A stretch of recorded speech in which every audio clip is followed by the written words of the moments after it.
It's so funny. Mona, you said loud thought syndrome. I totally have that too. I No can't kidding. go for about 5 minutes.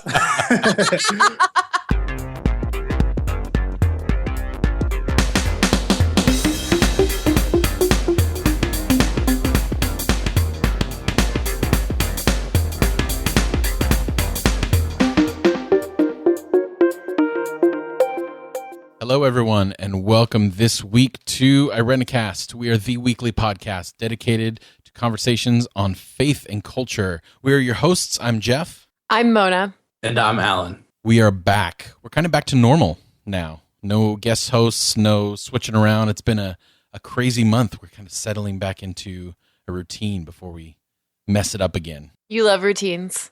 I do. Also, I appreciated in the intro how you're like, we are the weekly podcast. Are we That's claiming right. to be the now? Oh, yeah, absolutely.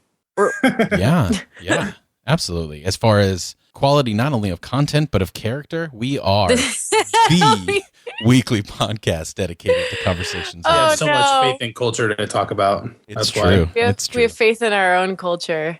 Speaking of that, I'm holding in my hands an artifact from Mona's past. I went through I went through storage and was looking at my high school memorabilia from when I was in high school, and I found a newspaper that I had saved for some reason, and I couldn't figure out why. Because And when you're I an looked old man, that's why. because I'm an old man, yeah. So when I looked closer, I realized that you had written all over it. My school had put out an op-ed from one of the editors, and they had two people write different opinions on the Bible, I guess, education. And so there's this character, a cartoon drawing of a person holding a math book in one hand and a Bible in the other in the very middle. And there's a big question mark above his head. And on one side it says, religion on campus must be diversified. And on the other it says, the Bible is part of American heritage.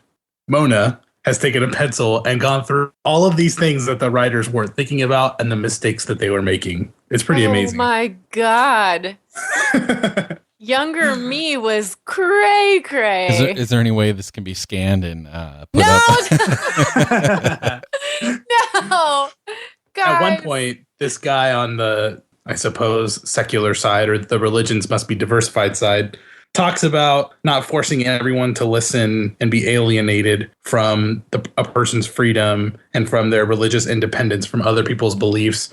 And Mona has scrawled on the bottom, his immorality offends me. I have a right to share.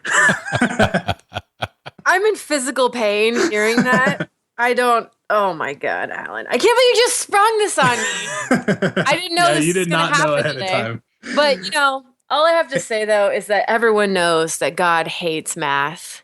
I know, right? That's actually really funny. I know, because the math in the Bible, you know what? Technically, in the Old Testament, there are calculations that talk about a circle or whatever, and it doesn't come out to pi. It comes out to like 3 instead of 3.14. Hey, I'll give you one. I'll give you one last No, I thing. don't know. At the very top, We don't Mona. need to read this. Hey, for all of the cringeworthy things that are in here, you're actually a very well-reasoned and critical thinker, Well, even as far thank you. back as high school. Even It's if pretty I was cool. militarized. Yeah.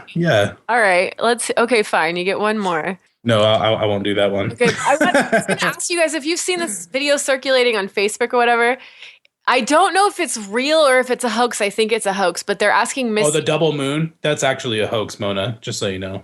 There's not two moons. You don't know what I'm going to say? How do you know what I'm going to No, say? I don't.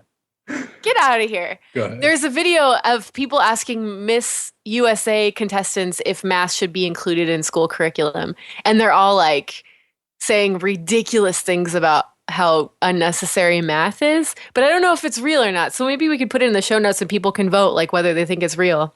There's no way that's real. I don't know. Some of these women look very earnest. I can't tell. So anyway. Are you allowed to answer those questions like, yes, I think it should be in there? Well, maybe they're answering a different question and someone edited it. I don't know. I haven't seen it. Maybe they did. You'll have to watch it. Anyway, but I'm like, this is a continuation of social anxiety for me that you read that out. I'm jerk. I was at a pizza party this weekend, so my friends. A pizza party? Are you back in like kindergarten or something? No, but wait, it was like She's a reverting. grown-up pizza. It was a grown-up pizza party. Tell us about a grown-up pizza party. Are you gonna let me talk or not? God. They made us these like really beautiful homemade pizzas, like all artisanal with like pesto with ingredients they grew in their own garden. It was very nice, and we sat on the porch drinking beer and eating pizza and like having adult conversation, you know? The older you get, somehow the like worse adult conversation gets and more depressing. So we were talking about genocide and wars and shootings and how to escape a theater if there's shootings happening. It was like it became so stressful for me, and I couldn't figure out how to change the topic that I started stress eating the pizza. So at the time, I was so stressed out. I had this like weird social anxiety, like in groups of people like that. If like the conversation is uncomfortable for a long period of time.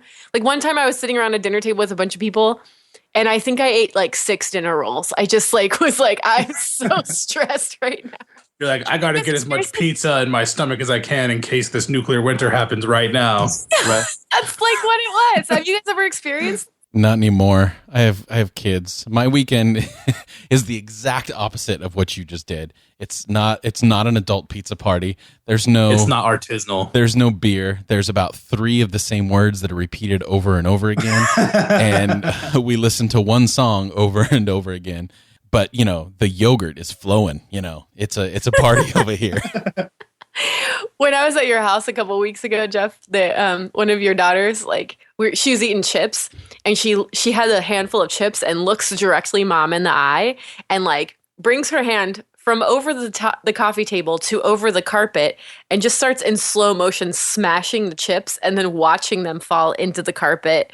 And your wife is like, well, happens. I was like, you're not going to stop her? She's like, nope. Her favorite thing is one of my daughters will take a chip, and they love to dip. So they'll dip, and then they'll lick all the dip off the chip, and they'll put the chip down, and then they'll take a new chip, and then they'll take the dip, and then they'll lick it. So at the end, and she's very meticulous about how she lays the chips that have already been licked right next to each other.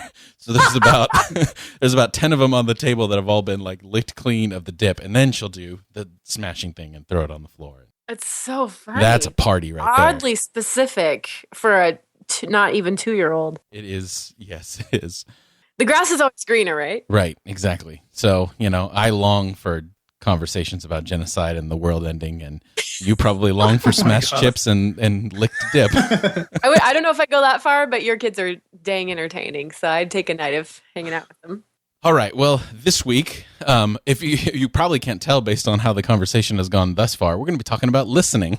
Active listening. We've got the active part. Doesn't that mean interrupting people? Yes, it does. It does.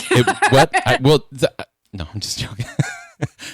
So hopefully this whole thing doesn't fall apart. But Alan especially is super excited to talk to you about listening. Let's hear what Alan has to say. So on the other side of the music, stay tuned because it's going to be amazing.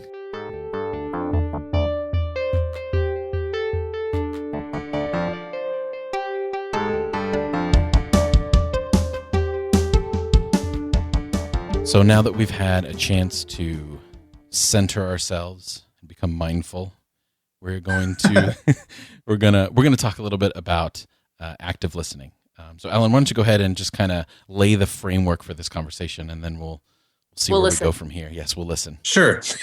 I figured we'd start just by kind of talking about listening in general, and then I'll give my little spiel about something I get very excited about, just like Jeff said. Obviously, at the very beginning, there are different types of listening, right? Sometimes we don't listen to one another very well. I don't know about you guys, but sometimes I feel like I'm unheard. Maybe it's just because I speak so much. I saw in the news 2 days ago, or maybe a week ago, this person ordered a cake for their daughter, and they said it was a My Little Pony cake. Have you heard about this? I love My Little Pony, but I don't know about this story. You know about this story? So they order a My Little Pony cake, and what comes is this cake with a singer on it, and it says My Little Tony, because they thought it was Tony Cacciati or whatever, some famous Italian singer. Who thinks that? Who stops and says, oh, of course, they mean Tony. My Little Tony? People who make cakes, I don't know what it is about them, but they just like... So there's a Tumblr out there, I think, about that, like cake fails. Anyway, continue. So have you had in your life any moment where you felt like you were really deeply listened to or maybe not listened to. Can you relate to those? Why, yes. Yes, I can. I don't know if I have specific stories to tell, but I know that when I have felt deeply listened to, that's really addictive. I think there's something that fulfills a really fundamental human need in us to feel connected and deeply understood. And I think if someone's really good at listening and really makes you feel like you matter, the result is feeling understood if they're really good at it. And I read that the average person receives very little high quality listening from other people. Some experts in psychology suggest that human beings receive less than 5 or 10 minutes of high quality listening a week. A week? Oh, that's sad. Yeah, we talk to each other, but we don't take the time to stop and actually listen to one another. And I'm not just talking about, and sometimes it's tough, right? I mean, we all have different things going on in our lives, and sometimes it's tough to give attention, but that's really what listening is. It's giving a gift to someone else. It really is such an integral part of who we are, and it's so powerful, and it's so difficult to do, I think, for so many people, that to stop and listen to someone else is like giving them a gift. So that's my little spiel. So listeners, thank you for giving us your precious gift. Yes. Of listening. We are aware of listening to us. I think it's more than that, though, because it's not just a one-way action, right? Because the person who's listening also is taking the time to recognize their own humility and saying they don't know everything. And they are gaining wisdom and insight and connection in response. And even chemically, people bond when they connect that way. So it's both parties are getting something out of it in deep ways, right? Yeah. And when someone trusts you enough to let you handle some of their emotions or even like see their emotions, that's a gift too, right? I mean, people are sharing their lives with you. I know that's how I feel whenever I speak with someone. So where's the line between being listened to and being allowed to speak? You should never speak. You know what I mean? Like the difference, because honestly, my job for the past whatever has been to speak, to teach, to provide people with some kind of inspiration or hope or encouragement or advice or whatever. And kind of in the role of a pastor, that's almost put on you, even if you're not really good at it, just because of your position. So it's real easy to find places where people are going to listen to you and let you speak what you want to say. But that does not mean that you are going to be heard or even felt like you're heard. My wife and I have had this conversation a lot lately, and we realized that over the past decade, when we meet someone new, we find that the conversation mostly, there have been few exceptions here and there, but mostly like we ask a bunch of questions to people and they answer, and that's it. Like that's it. There's no like, and it's not like we ask to be asked, but at the same time, you're kind of like, all right, don't ask about how things are going here, and then that makes us feel like, man, are we just like that weird couple that people are trying to avoid, or you know what I mean? Like there's that, and maybe we are. You guys ask great questions. Well, because that's all we have practice doing. That's all you've been doing for so long. There is a really big difference, like you just said, between being allowed to speak and being felt like you're being heard. And that difference is someone actually, actively, I think is the word you used, listening to someone else, really practicing it, not just making conversation or firing off an answer, but really caring and internalizing the things that you're talking about. And I think that it's important to the subject you're talking about, because you asked that question of us, when was the last time you felt heard? And I honestly can answer, I don't remember. Yeah, I think that's really hard. I tend to be someone who, like, if I'm meeting a new person or, I tend to want to know, I'm curious about them and I ask a lot of questions. And I've had to learn some people just aren't good at asking questions. Like they might want to, but they might not know how. And so sometimes it's totally appropriate to answer your own question for yourself after they've answered it. If you're like, how are you doing today? And they're like, oh, I'm fine. To be like, yeah, I'm fine too. Like you didn't ask, but that's okay. Like we're just going to try to keep the conversation rolling, because there should be mutuality. Unless you're like in a peer counseling situation or a situation where somebody's going through something really hard and you really need to get yourself out of it and just let that time be about them. Yeah.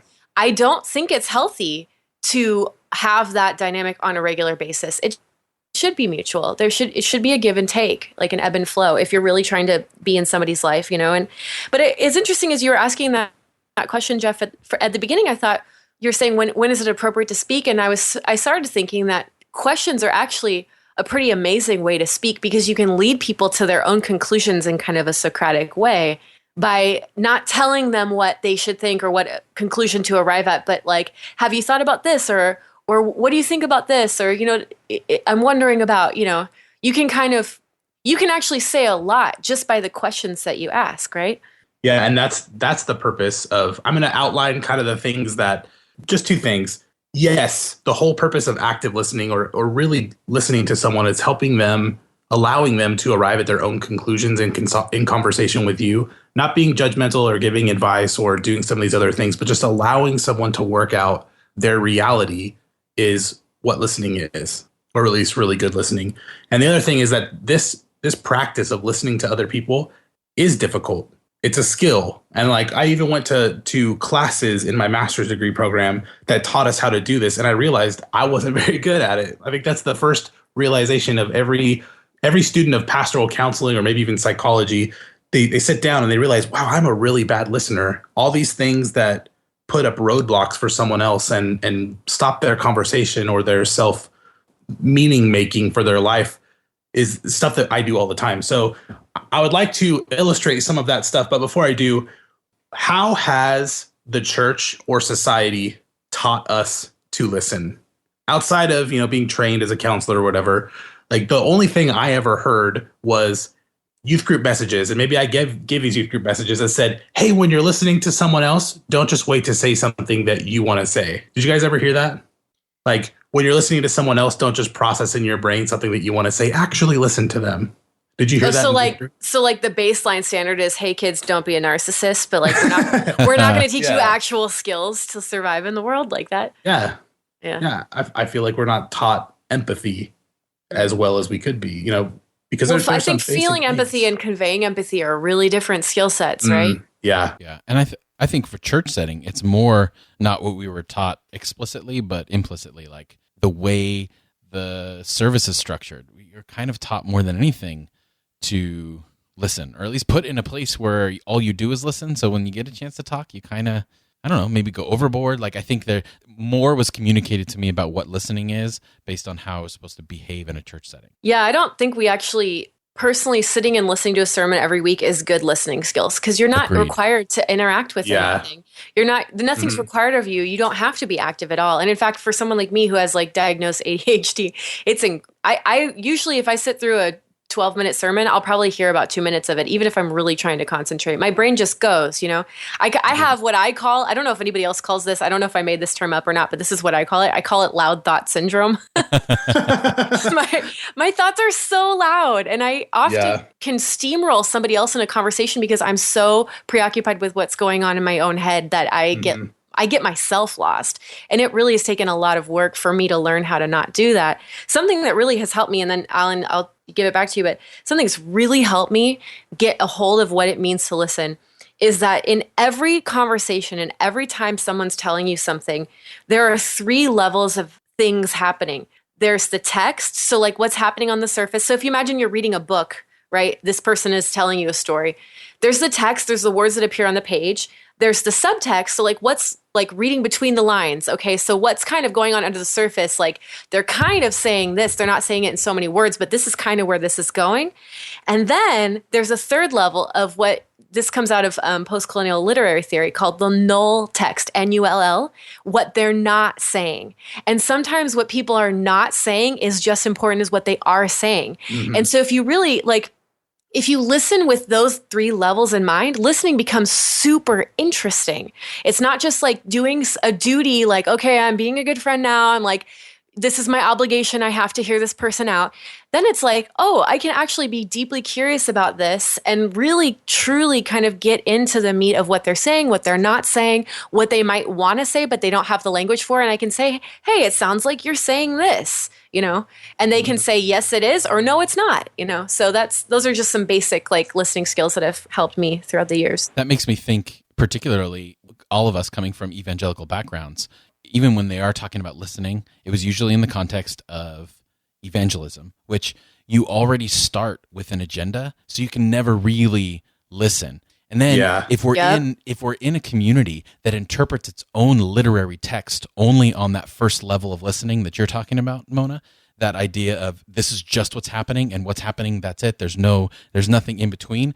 Then how are we not supposed to be taught to read the world and people around us the same way? You're absolutely right. That's really interesting. The way we read texts are affecting the way that we read other people.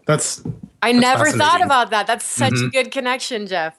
It is. So I figured I could help Mona and everyone else in the world become better listeners by giving just at least a few practical tips. These are things that have been developed from pastoral counseling, a class that I took, and they're straight out of Practical Psychology for Pastors, written by Miller and Jackson. But they go back even further to some of the psychological work of Carl Rogers and others about reflective listening, what listening is, how counselors can listen to people. But these things I've discovered are not just good for counselors. They're not just good for pastors and for other psychologists.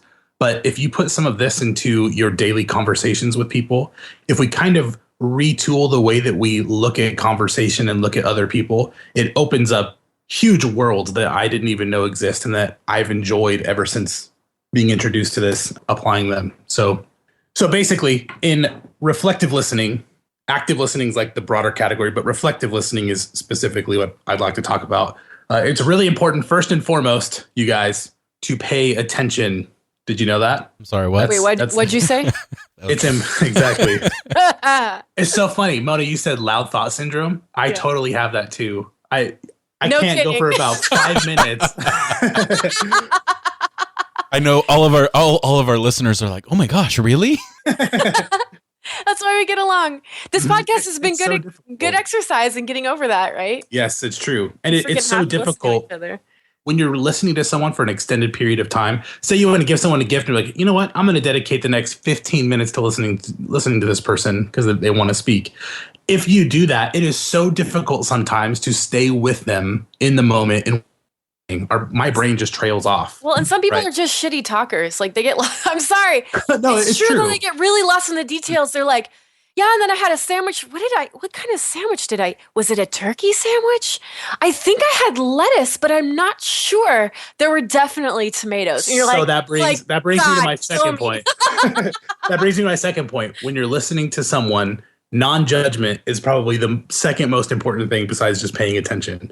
Coming at a conversation and saying, I am not going to judge this person. I'm not going to agree or disagree. I'm just here to listen to them, to validate their feelings and allow them to voice their perspective and just generally embrace their perspective, even if I agree or disagree with them.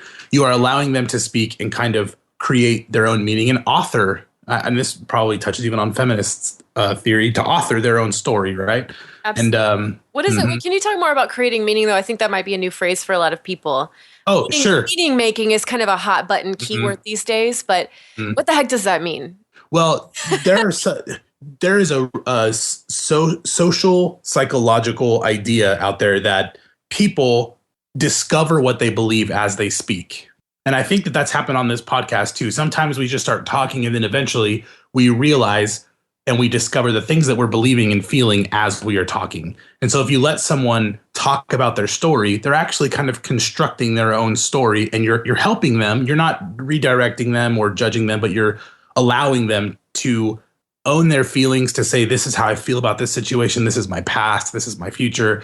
And just non-judging is a way to aid them in that process. Does that answer your question? Or? So are you telling me that listening to someone's story about the sandwich they ate for lunch, even though I might feel like I'm dying, will make them feel important as a person and possibly help them make more meaning of their existence? Maybe. I mean, like this applies better to some conversations than others. Okay. Obviously, if someone's reading from a diagnostic manual and you listen to them in this way, it's not going to do a whole lot, right? But if you listen for the feelings that someone has, you know, I should just kind of get into it because it's so easy to talk around this and not actually give the practical tips that I'm thinking about. But there's three basic practical tools that I learned that I picked up and have stuck with me. And I call them the 3 R's. I've heard other people say 4 R's or whatever. But these are 3 things that I feel like in listening, if you try these things, that it will open up those whole new worlds that I'm talking about. The first is restatement. and then rephrasing and reflecting. Restatement is when you're listening to someone, and I know this sounds crazy, but if you just repeat what they said, just a short sentence, sometimes it helps them jump into more of their conversation and aids them in their talking flow. So for instance, if someone said, I'm really upset that this and this and this, and you say, you're really upset, they'll say, yeah, I am, and blah, blah, blah, blah, blah, and they'll continue talking. So restatement is just saying back to them what they've said.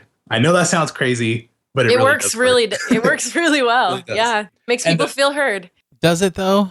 Like, I know in general, but there have been times where I know people know these things and you're like, I don't know how to describe it, but you feel like they're just practicing something they learn. And maybe this is just my cynical view because I just assume people don't care initially. I don't know. But because some of that, and I've read some of this stuff in different classes, and obviously as a pastor, you go through all these different things. There was a feel, like there are people who followed that advice well, but you could tell that they were kind of like in their mind going through a checklist of things they're supposed to do to listen well. And I know that's an important process for someone to get to that place, but then there's a lot of the things I remember going through some of this stuff and being like, I don't understand why this, and I guess it's all family dynamics and stuff, but some of it just seems like common sense, like, of course, Yeah, you have a great point. So it can feel robotic. The thing, I like to think about it like throwing a baseball. You can tell someone how to throw a baseball. You can tell someone how to listen and do like restatement or reflection. And if they just in their mind, okay, this is how I'm going to do it. When they first throw a baseball, it can look horrible, right? It doesn't look natural whatsoever. But these are skills that if you develop them on your own, they become natural. And yes, there are some people who use what I'm talking about, and it is horribly off-putting. I once had a pastor sit down with me and start to do this stuff and use like key phrases or whatever while they're listening to me. And just what you were saying, Jeff, you can see in their brain they're doing something else, and I'm going to do a restatement. Yeah, now. You feel handled, and you feel it doesn't create a safe atmosphere. Yes, if this is used wrongly, it does the complete opposite of what it's supposed to do. But if it's natural and you work at it and you just try it, every once in a while. If you restate something to someone, it helps them reprocess what they're saying. And if you do it over and over and over, it can get completely annoying. Yeah. Well, it's just a tool in the toolkit. This is a tool available to you for active listening. Yeah. And if you get good at the art of listening, you can apply this and you can do it in a way that's not off-putting. But if you're not skilled at it, it can definitely be off-putting for sure. So one element of that, though, when you do restate something back to someone, make sure your voice drops from high to low. So if Mona had said, I'm really upset my roommate hid the remote from the TV or something, and I said, you're upset? You would think, wow, dude, yeah, of course I am, right? You're questioning the person's feelings. But if you say, you're upset, that would be this statement that I am making, and something that you can either say, oh, no, I'm not actually upset. I feel this way.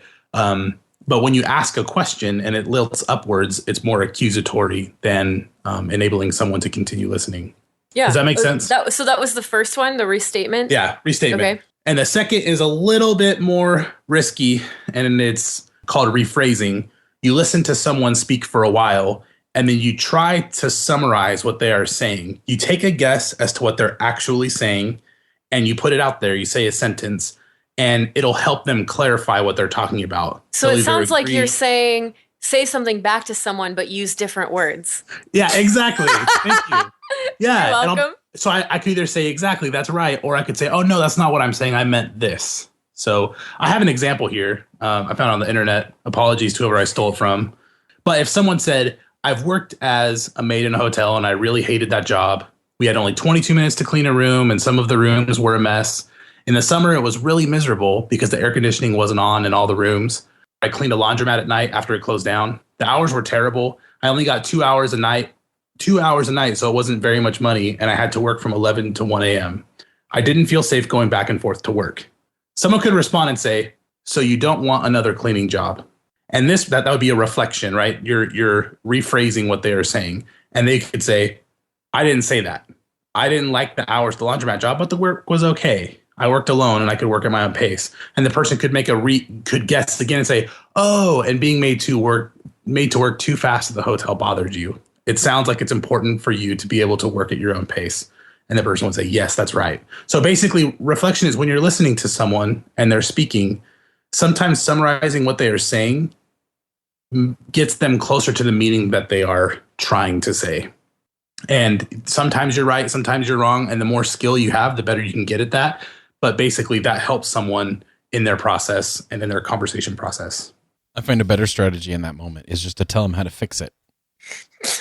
Yeah. Right? Yeah, exactly. Yeah. So get another job. Stop whining. The very last thing is a lot like that one. It's called reflecting, where you just reflect someone's feelings. You'll say like, oh, it sounds like you're really upset. Even though they didn't use the word upset, you're just communicating that you're reflecting their feelings back to them, and it helps them talk about those feelings.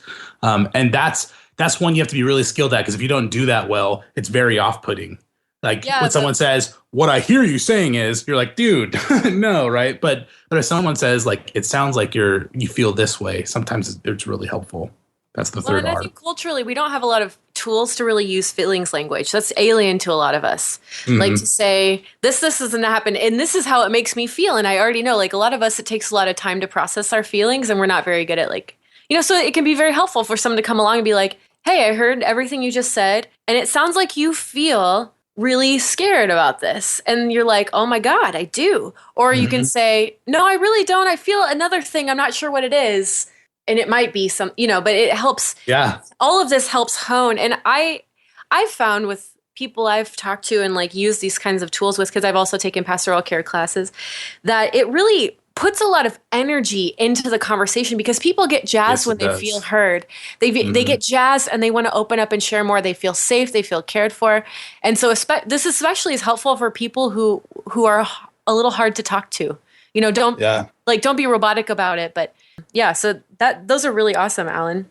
And then on the other side of that, so those are things you can do. But on the other side, there's things that stop communication, like roadblocks, communication blockers. Like Jeff just said, trying to fix the situation. I'm just going to fix it right now. That quickly shuts someone up, or at least it quickly shuts me up. Or if you ask why questions, if you ask someone, oh, hey, why do you feel that way? Sometimes people will not be able to answer why questions. Instead of keeping it concrete, if you just go abstract, it stops someone's process. Or, hey, and this is my favorite. Have you ever had someone listen to what you're saying and then quickly say, oh, no, don't worry about that. Oh, it's okay.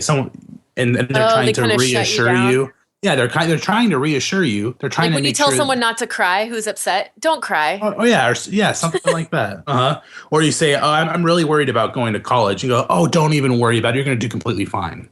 That's okay to say that, but you're stopping that person in their process, and you're not allowing them to share, well, why are they worried about going to college? Is it because they don't have money? Is it because it's far away? Is it because they're going to miss everyone that came, was at home? Is it because they have a really close relationship with their parents and they're worried that they're going to go far away? Is it because they have an older brother who's at college and he's not doing so well? They miss their dog. Yeah. And if you just say, oh, you're going to do fine, you're not actually listening to them. Well, and this brings up a thing that I really wanted to make sure we talked about, because for me, listening is often incredibly uncomfortable. And I think that's a natural inclination to rush in and to try to console someone or alleviate their pain. It's a very natural inclination, but in so doing, you don't let that person really have their own story and journey and experience and be where they are. You're trying to, it is actually a form of control. I'm so guilty of this all the time. It's a form of control to jump in and be like, oh, don't, or do this, or not even trying to fix a situation or offer answers, but to console too quickly instead of sitting with somebody in the uncomfortable, awkward place that they're in and just sit with them in it. And oftentimes you're the person who feels more uncomfortable. This person already has their story. So when they're saying it and there's a silence, sometimes that silence is not so awkward for them. Sometimes it's awkward for us and we just want to fix everything. But just sitting like you're saying and listening to them, it's hard because we want to fix it right away because we want to be comfortable, right? Like I want to be comfortable. And it's so uncomfortable sometimes to just sit with someone and listen to what they're saying and not have it resolve right away. That's so important. So we have to give up a desire. We have to give up a need to resolve, essentially, to be good listeners, I think, is where this is headed. And you have to believe that other people have resources inside of themselves to find solutions.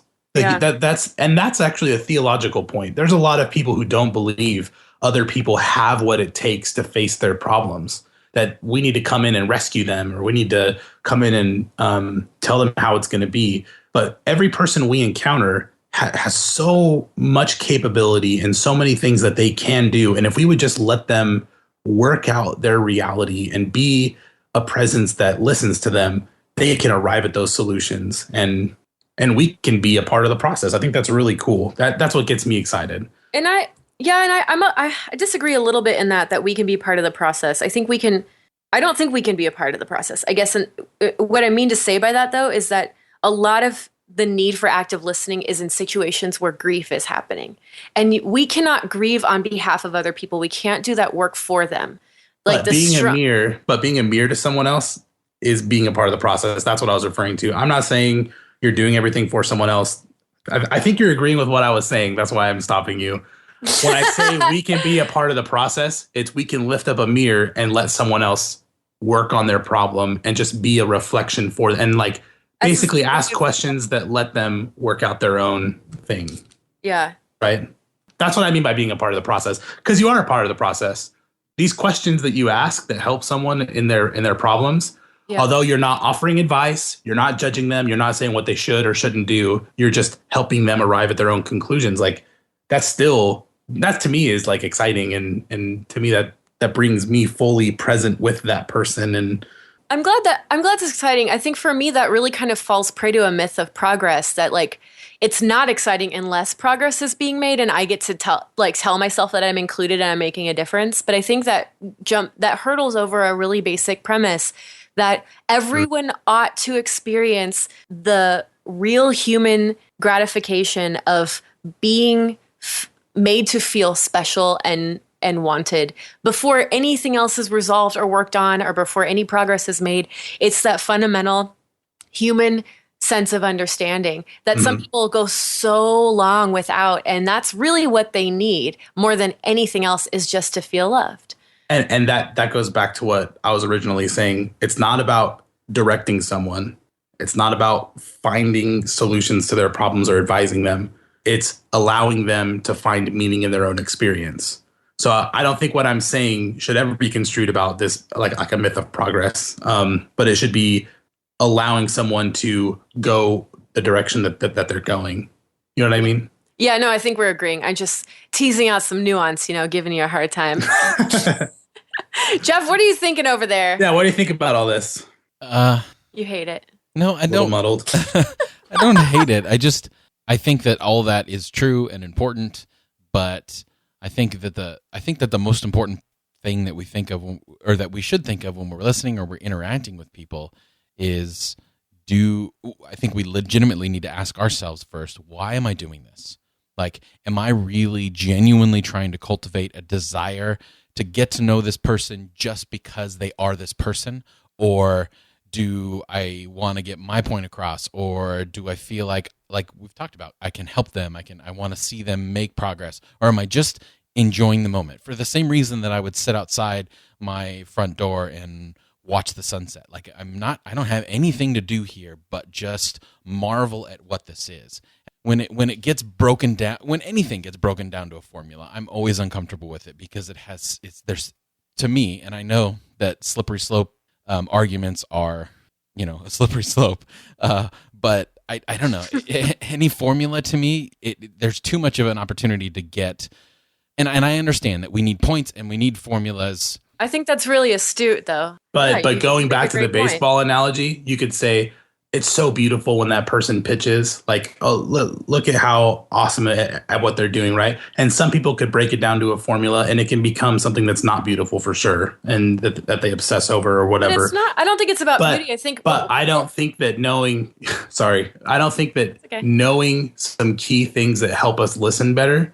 I think the vast majority of people who try to apply this, it's not something that robs it of its naturalness. It maybe feel like that right away. It may feel routine and rote and like almost like a checklist or whatever. But if they're just tools that you get used to using, it allows for so much deeper. And you're the person who's told this me so many times. Sometimes order and Yeah, sometimes order allows for greater expressions of spontaneity. So yeah, Alan, I totally agree, and I have said that I think that foundation or a routine is a foundation for greater spontaneity, and I agree with that. But I think maybe what I'm trying to get at is that maybe I have a problem with the typical contexts in which these principles are taught, if that makes any sense. Like in a church setting or like in office setting? Yeah, like in an office setting or church setting, like all those settings have agendas attached to them. Yeah. I'm burned on the agenda thing too, Jeff. Like I really resonate with what you're saying. I don't know if you're saying this exactly, but like it sounds like all of these principles feel like an agenda. Like I am going to listen now, and these are the things. Or they can be used as tools for an agenda, and that's right. Yeah, that's not good. I totally agree. But what you're saying, that fundamental beingness, like being with somebody before any work, quote unquote, is done. I think that is what we all should, every single person should learn how to do that, just to sit with somebody and be with them. I think what you said is awesome. And I agree. It is the hardest thing because my natural tendency is, well, let me fix, let me help, which is probably why I was, attracted to being a pastor and in ministry in the first place, because I wanted to be a part of something. But I have a hard time for myself personally, and I think maybe this is kind of a somewhat universal struggle with people in that position. I have a hard time struggling with how can I be a part as opposed to how can I fix. Yeah, that's hard. I think it depends on your personality, and I think some people are born more naturally inclined to just figure this out common sense wise than others. Yeah. That's why I think the most important thing we can get across in all of this is that this is a skill that you learn. It's not something that you're necessarily born with. You're not just magically a good listener. You learn how to be a good listener, which is hopeful for most of us who are not naturally good listeners. And the only way to get there is through practice. I really think practicing listening skills with your friends, not so that you have some agenda to do something or push forward. With your mom. Yeah. Call your mom and be like, Mom, it sounds like you're having a rough day. Tell me more about that. But I'll warn you ahead of time. It is absolutely exhausting when you first try to do it. Yeah. Just like anything, sometimes a sport is super exhausting, or some skill is so tiring at first, takes so much energy. But the better you get at it, the longer you can do it for, the easier, more flawlessly and effortlessly it comes. But I think it is so worth it because you use the term practice, and maybe that's another thing that's kind of rubbing me the wrong way, is that idea of like you're practicing on people. You know what I mean? Like, I don't know. This is why I hate running, because the reward for running, as one of my friends said, is more running. If you get good at it, you just have to do it more. You can run more, yeah. The reward for listening is more listening. Oh no, I think it's more of, and I don't even know how to use this, but I remember when I was in youth ministry. While I was in youth ministry, I was not a parent. So anytime I gave unsolicited advice or said something when it came to parenting that a parent didn't like, their first response would be, "You're not a parent. You don't know what it's like." But as soon as there was some kind of like catastrophe or crisis or whatever, guess who the first person they called was? Anyway, so still bitter about that apparently. It sounds like you're bitter. Yeah. No, I'm just kidding. Are you bitter? Just a little. Why are you bitter? So what would happen a lot of times is I would have parents come to me all the time and complain. And I think this is kind of a helpful way for me to reframe this idea of practicing. But they would come to me and they'd be like, all they want to talk about is this video game or that movie or whatever. And they won't tell me about how their day is or what they're struggling with or all that kind of stuff. And I'd always have to say, it sounds funny to say, but you have to earn the right to hear those things from them.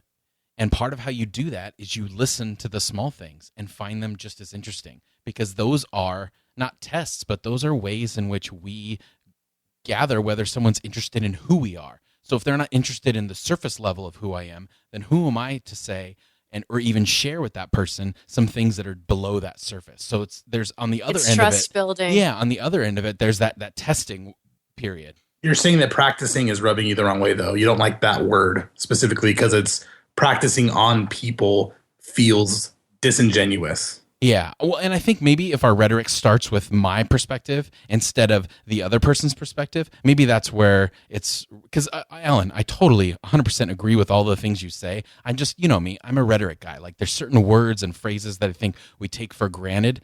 And I think when starting a conversation about listening, you're like, we tend to start with, well, here's how you can interact with them, as opposed to somehow using a rhetoric that starts with them and finishes with us.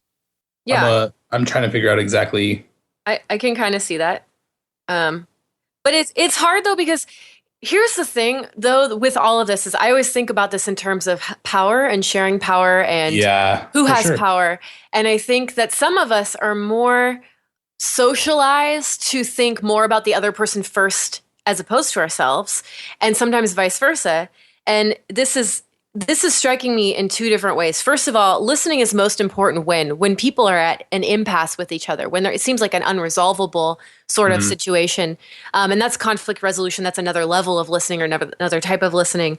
But it also, it makes me think though, like, for example, of a lot of the Black Lives Matter stuff that you see come up in the media and stuff, and you'll find that a lot of times people who experience being minorities in this country have developed really deep listening skills when it comes to issues of race. Those of us who are in power, being a part of the white minority or majority or however you want to call that, don't have to listen, but at the same time, it's the most important thing that we learn to listen. So people in power, people with privilege, people on, you want to say the top of the heap, like they often have the least amount of incentive to listen. Whether you're going to talk about gender, whether you're going to talk about race, whether you talk about class, any of these kind of gender or these identities that we have today, institutionally, there's the least amount of incentive, for example, for Wall Street to listen to the people on Main Street, but it's the most important for the larger picture of how society works and how institutions work for those people to learn how to listen. And I think sometimes that those of us who are more naturally inclined to listen, we've been socialized to do so because that's how we have to survive in the world. If we don't listen, we will get steamrolled, right? And that goes for a lot of different things. So I think it's important to also look at why we might be more or less inclined to listen, or what skills that we already possess or not possess, besides our just individual personality, like where we're situated in the larger society and what makes us more conducive to listen and to enact things. Because listening, it does imply a level of power, right? If I'm actively listening, I'm listening so that I can help to create some kind of change, hopefully, in the bigger picture, right? And not an agenda, but is that taking us away from the No, not necessarily. But to go back to like the individual level, people who are more incentivized to listen or not, I think everybody has an incentive to listen. Because sometimes it's like the matter of life or death. If you don't have good listening skills and something important is happening and you misinterpret what is going on, you can be adversely affected. And it happens all the time in our culture. You can make a cake with Tony on it instead of a pony, right? Like we all have incentive to listen. And I think sometimes people do want to listen. I would say there are listeners who are listening to this right now, and me included, before I took some of my classes and dealt through some of this. We want to listen, but we just don't have the skills. We haven't practiced the skills. We don't know the phrases that open up somebody and the phrases that, put a roadblock in front of them. And I think for some people, and maybe, Jeff, this is not for everybody, because of course you can use this in the wrong way. But I think for some people, just getting these skills and knowing that they can practice them allows them to experience all those things that they don't have for any other reason than they just want to be able to be there for people, I agree. And honestly, I'm probably more than anything just reacting to the gross amount of misuses that I've seen with these skills than anything else. So that attaches the rhetoric to it. You burnt. Yeah. I've only, to come clean, I've only experienced this the other way around in a negative way.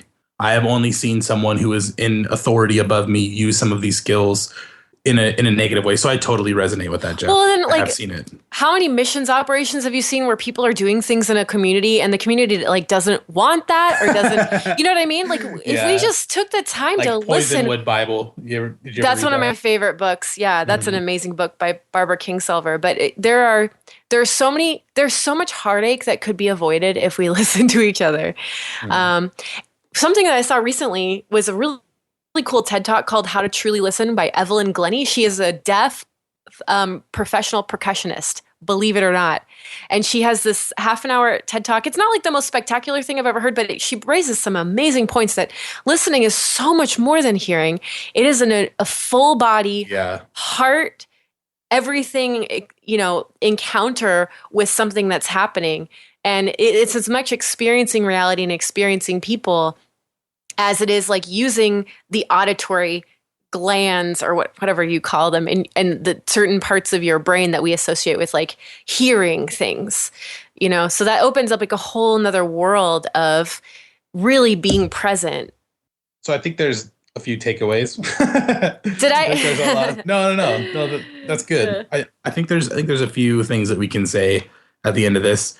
If you want to listen to people, some of the most important things you can do is try to be comfortable with yourself, and just focus on how that person is feeling and what they're thinking, and do your best not to quickly solve anything or make any judgments or necessarily give advice. But if you want to sit with someone and listen, be available to hear what they're saying, to stay on the edge of their experience, and use some of these tools and work on them, like reflection and restatement and those kinds of things. But more than anything, experiment with how you can be a better person that listens and doesn't just shut other people down. That's my advice. Yeah, and ask yourself about your motives, like Jeff said. Yeah, and I think also, we're using the word listening, but we have a whole new way of interacting in community on a level that we haven't had before. So even like trying to figure out a way to adapt those principles to stuff like online forums and place where you're constantly interacting with people. Because, I mean, honestly, some of the worst things I've ever read have been on things like Reddit and all that kind of stuff, like how to translate that. Am I genuinely trying to hear people when I'm interacting online, or is it just an avenue for me to spew my bullcrap all over the place? And so, and I wonder how many, like, what differences need to be, or what tweaks need to be made to those principles to apply them to another way that we listen through reading. You know what I mean? The ways we're communicating, though, are getting shorter and shorter, like 140 characters short. So how can you really listen when something's that condensed that there's no nuance anymore? Well, I think it literally becomes more of an art. You have to learn to read between the lines. So, I mean, we can take it as a negative, but I think at the other end, we can take it as a positive, is that our online interaction may be helping us learn more on how to see more from fewer words. The most helpful thing in that scenario for me is to allow people to feel what they're feeling. I can totally disagree with someone's statement or what they're thinking, and I can get upset about that. But you can't ever disagree that someone's feeling what they're feeling, right? They may be a racist, and they may be so angry that the recent things that have happened in our culture, and they think everything's going to hell in a handbasket. And I can completely disagree with all of that. But if they're frustrated or angry, they're frustrated or angry. I can't disagree with that. I can't tell them, hey, stop feeling this way, because that's what they're feeling. So I think at the very basis of all of this is just to take the very first step is, what are they experiencing, before you make a judgment, and you allow that person to experience that, even though you're going to disagree about all these other topics. It's hard for a lot of us. It's hard for everyone. Yeah. Because we're taught that feelings aren't valid a lot of times. We're taught to judge our feelings. That could be a whole episode, guys. We could do feelings. That's what I feel like this whole episode has kind of been. It's the undercurrent, is that we need to validate other people's feelings, even though we're going to disagree about what to do about those feelings, or, the things that have created them. You know what I mean? It's just being with someone's experience and allowing them to be there. Look at you reading between the lines. This whole episode. Seriously though, this podcast has made me better at listening though. So thank you both for letting me experiment on you. Thank you for letting me talk. All right. Well, let us know what you think. If you have anything to add to the conversation for this week, please comment on the show notes at irenicast.com/21. And there you'll find all the informational links with some of the stuff we talked about, even some notes on some of the things that Alan mentioned as far as steps for active listening. And don't forget, on Facebook, we'll have the question of the week related to our topic. So this week, on the other side of the music, we will be doing another round of Knowin Jemonen.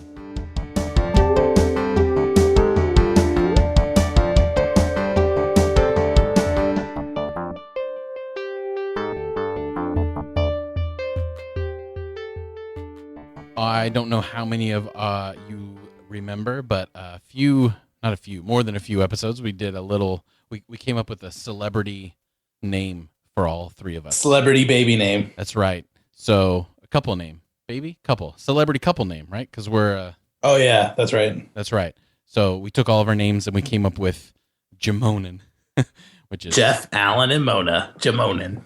or Jeff, Mona, and Allen, either one. I know. I'm the last one. I knew it was going to happen. And I tried to get them to do, I forgot what it was called, but it was something that sounded horrible because I wanted my name to be first. Oh, that's okay, Alan. Maybe we'll switch it up. Almonja. Malif is what I was pushing for. Mallet, but that puts me first. Yeah. And again, Well. I think that was even our cold open for that. That sounded like some kind of weird medication. That's right. So we're doing Jemonen. We're getting to know the 3 co-hosts of I Read a Cast, right? And What are we doing this week, Jeff? So this week we are sharing 2 of our favorite fiction books. Ooh. Books. I love books. Yes, you do. Why don't you go ahead and start, Alan? Oh, you want me to start? Yeah. Okay. I will start. So basically the latest Kurt Vonnegut book that I've read has always been my favorite. Every single time I read one of his books, it becomes Shut my the favorite. front door. I love It's Kurt true. Vonnegut. Yeah. So when I read Cat's Have you read Cradle. Another Night? No. That's also I did good. not. Cat's Cradle is amazing. Yeah, when I read Cat's Cradle, my mind burned and I was alive. And then when I read Slaughterhouse-Five and some of his other books, like Bluebeard, his books are just fantastic. So it's hard for me to pick out any of them. And I'll just say the latest one I've read is now my favorite, and it's called Breakfast of Champions. It's kind of a conglomeration of all his different characters into one book. And I won't give away any of the other details because it gives it away too much. But I will read for you the very first paragraph of the preface from Breakfast of Champions. And it goes like this. The expression Breakfast of Champions is a registered trademark of General Mills, Inc. for use on a breakfast cereal product. The use of the identical expression as the title for this book is not intended to indicate an association with or sponsorship by General Mills, nor is it intended to disparage their fine products. I thought that was hilarious. I thought it was funny.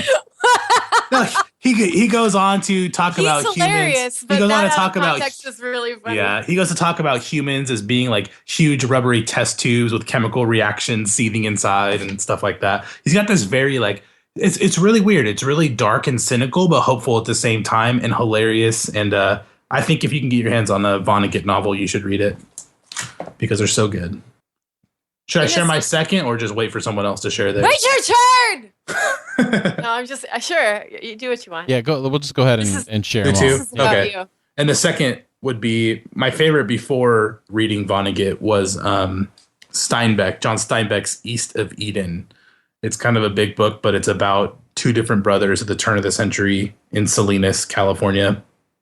And they have a farm, and I don't know if it's because I have a little brother that I was really close to growing up and we fought and had some drama that this story really speaks to me, but it's fantastic. And it was actually recommended to me by Vicky. So forever she gets to hold over my head that my favorite or second favorite book was one that she had given to me. And Steinbeck is great. In a sort of similar vein, I don't know if I would recommend these books, but I personally enjoy them. Anything by Charles Bukowski. I read The Post Office and Hollywood a couple weeks ago, and they were both hilarious. But I find his humor similar to Vonnegut. It's very snarky and subtle and kind of finds humanity absurd. The Post Office in particular was really fun. He's a little bit of a misogynist. I mean, I can't vouch for his character. His character is as an author, but Bukowski is a fantastic writer. Don't you hate that? I've run into that with theologians. Be like, oh, this theologian's fantastic. Oh, but he was a misogynist and beat his wife. And traveled around with his mistress. Yeah. Yeah, exactly. They usually do. Tough. I just started a book called The Confederacy of Dunces, which is great. That's on my to-read list. Yeah, it's also very funny. I have to say, besides pretty much anything Kingsolver has written, I have to say my favorite book of all time, this is kind of silly. My favorite book of all time is The Swiss Family Robinson. I don't know if it's just the family togetherness or the can-do attitude, but I have read that book 6 times. And when they construct their epic treehouse, I just my mouth waters a little. I'm I want to be there. I want to be forced to survive creatively with my awesome, fun family. That's what I don't know why that book just captures my imagination. So I guess that's what matters. That's fantastic. Well, this is hard for me because honestly, I don't I don't read fiction. I don't like to read fiction. When I read, I usually read something that's more, well, that's a nonfiction that I feel like I'm learning something. Honestly, I prefer fiction in the visual form just because that's just who I am. However, Like movies. yeah, like movies. Like I know everyone says, "Oh, you got to read the book; it's better than the movie." But I don't know. I always watch the movie, and most of the time, don't bother with the book. And I know that comes with a certain stigma, and like, oh, I don't know, whatever. I was trying to listen. I was giving you the benefit of the doubt. But it's just a different. Anyway, I don't want to sit here. It's one way to be in the world, right? It's a way to be. Mm-hmm. Well, I mean, some people really think if they invented movies for a reason, and like we don't have to read anymore. Okay, wow. That's not what he's saying. That's not what I'm saying at all. Is that what I hear you saying, Jeff? Anyway, no, he's saying he likes to read nonfiction. So when I do read fiction, I read it in the form of a graphic novel. So I have 2 graphic novels that I think are amazing. One is a classic and one is fairly new. Did you give one of them to me to read? Because it was amazing. I probably gave you several to read. Okay.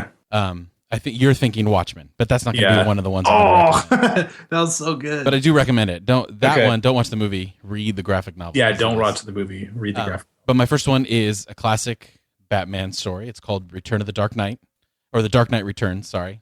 And it's about Batman after he's retired and then why he comes out of retirement. And it's very, very good. Like the narrative structure, everything about it. But there's a lot of like 80s political references in there and stuff like that because that's when it was written. It's done by Frank Miller. But it is an amazing, amazing piece of art, narrative-wise, and then also, obviously, the drawing is pretty amazing too. So that's my number one. It takes like a dark view of it, right? Yeah, like it's very complex and layered, and it's a really, really good story. And I know that we've been bombarded recently in cinema with superheroes, which I'm not mad at. But it's certainly not at the level of some of these graphic novels that have been written. And I think Dark Knight Returns is like the graphic novel to read. And then a close second, The Watchmen, which we mentioned before. And this other one is a little odd. It's actually just called Andre the Giant. And this graphic artist went and talked to all these ex-professional wrestlers and basically put together a graphic novel. Very simple illustrations, like simple illustrations. Basically put all these stories in a certain order to tell this overarching story about who Andre the Giant was. And it is fascinating in its simplicity. Like the things that it's able to communicate about how on one level of this myth that we have in our culture with Andre the Giant, and then being able to use simple images and simple words to really like show the complexity of who he really was and how misunderstood he was. It was honestly, it was very moving and it was very well put together. And those have been 2 that I reread on a regular basis, and they're fantastic. Wow, that's quite an endorsement. I have never in my life even like seen a graphic novel up close, but I feel like I'm missing out now. I'd never read them. I'd seen comic books occasionally as a kid because my dad had them. But when Jeff gave me Watchmen to read, I was hooked. It's so good. Nice. It's a great one. I'll check it out. Okay, well, thanks for Knowin Jemonen. I think that'll do it for us this week. Short and sweet. That's right. If you like what you hear, we really appreciate your ratings, reviews, and subscriptions on iTunes and Stitcher. They really help the show make it easier for people to find. And you can contact us anytime on our feedback page at irenicast.com/feedback. So for this week, I'm Jeff. I'm Mona. And I'm Alan. Thanks for joining the conversation.